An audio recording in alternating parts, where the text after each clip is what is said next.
بسم اللہ الرحمن الرحیم۔ السلام علیکم ناظرین۔ شروع کرتا ہوں اللہ تبارک و تعالیٰ کے نام سے جو بڑا مہربان اور نہایت رحم کرنے والا ہے۔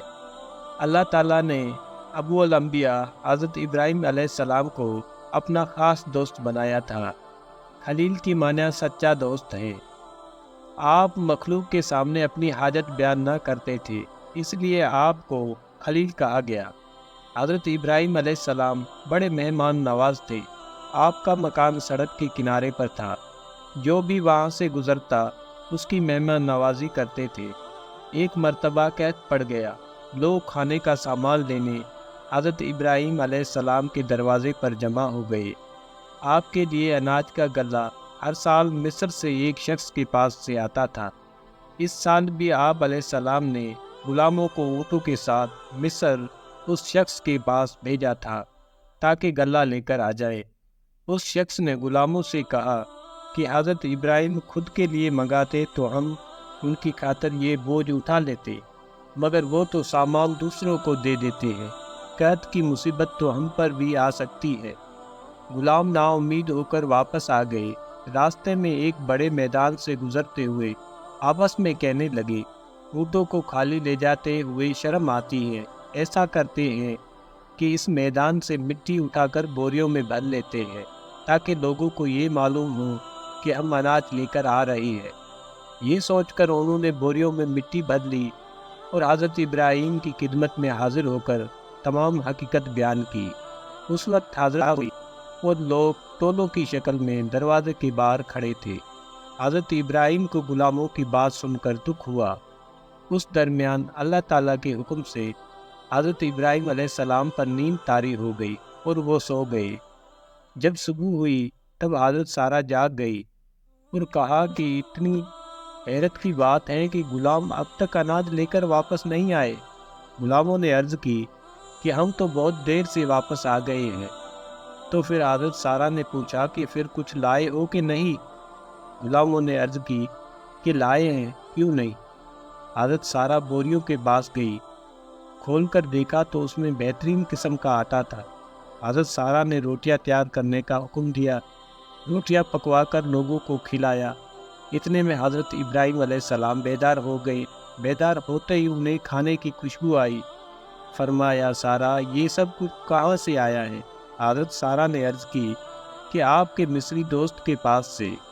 سیدنا حضرت ابراہیم علیہ السلام نے فرمایا، نہیں، یہ سب کچھ خلیل کے پاس سے آیا جو اللہ ہے۔ اسی دن اللہ تعالیٰ نے حضرت ابراہیم علیہ السلام کو خلیل بنایا، یعنی خلیل کے خطاب سے نوازا۔ حدیث پاک کی ایک روایت میں ہے کہ حضور صلی اللہ علیہ وسلم نے حضرت جبرائیل علیہ السلام سے دریافت فرمایا، جبرائیل، اللہ تعالیٰ نے حضرت ابراہیم کو خلیل کیوں بنایا؟ حضرت جبرائیل نے عرض کی کہ مخلوق کو کھانا کھلانے کی وجہ سے۔ ایک روایت میں ہے کہ حضرت ابراہیم نے ملک الموت سے پوچھا، میرے رب نے مجھے خلیل کیوں بنایا؟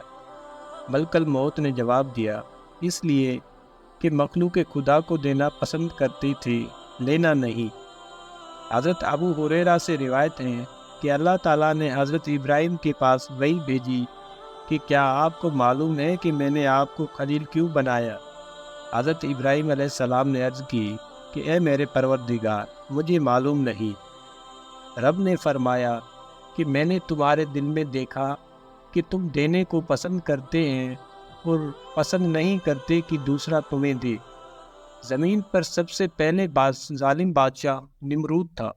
لوگ اس کے پاس آ کر کھانے کے لیے اناج مانگتے تھے اور وہ اپنے آپ کو خدا سمجھ کر ان مانگنے والوں کو دیتا تھا۔ ایک مرتبہ حضرت ابراہیم اناج لینے کے بہانے تبلیغ کی غرض سے نمرود کے پاس گئے۔ دیکھا کہ لوگ جب اس کے پاس پہنچتے تو پوچھتا کہ تمہارا پروردگار کون ہے؟ لوگ جواب دیتے، تم ہو۔ نمرود ان لوگوں کو فوراً اناج دے دیتا۔ حضرت ابراہیم سے بھی پوچھا کہ تمہارا رب کون ہے؟ آپ علیہ السلام نے جواب دیا کہ میرا پروردگار اور پالنہار وہ ہے جس کے قبضے میں موت اور زندگی ہے۔ نمرود نے بڑے گھمنڈ کے ساتھ آواز لگائی کہ میں بھی موت کو زندگی بخشتا ہوں، اور فوراً ایک مجرم کی گردن اڑانے کا حکم دیا اور کہا کہ دیکھا میں موت کیسے دیتا ہوں۔ حضرت ابراہیم تبلیغ کے مقصد کے لیے نمرود کے دربار میں تشریف لے گئی تھی۔ آپ نے فرمایا، میرا رب سورج کو مشرق سے نکالتا ہے، وہ تمہارا رب ہونے کا دعویٰ ہے تو تم سورج کو مغرب سے نکال کر دکھاؤ۔ یہ جواب سن کر نمرود لاجواب ہو گیا اور سہم گیا۔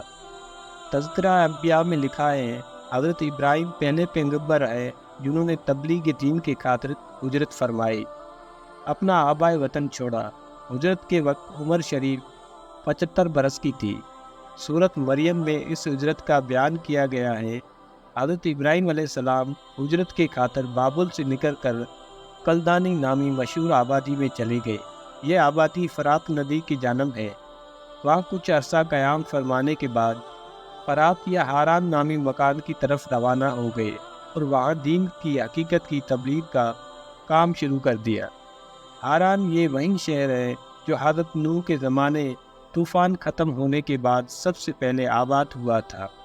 یہی حضرت سارہ کے ساتھ ان کا نکاح ہوا تھا۔ نکاح کے وقت آپ کی عمر شریف 75 برس کی تھی۔ دنیا میں جس طرح سے حضرت یوسف کا حسن یوسف مشہور ہے، اسی طرح سے حضرت بی بی سارہ نہایت خوبصورت تھی۔ ان کے بعد دنیا میں کسی دوسری عورت کو ایسی خوبصورتی حاصل نہ ہوئی۔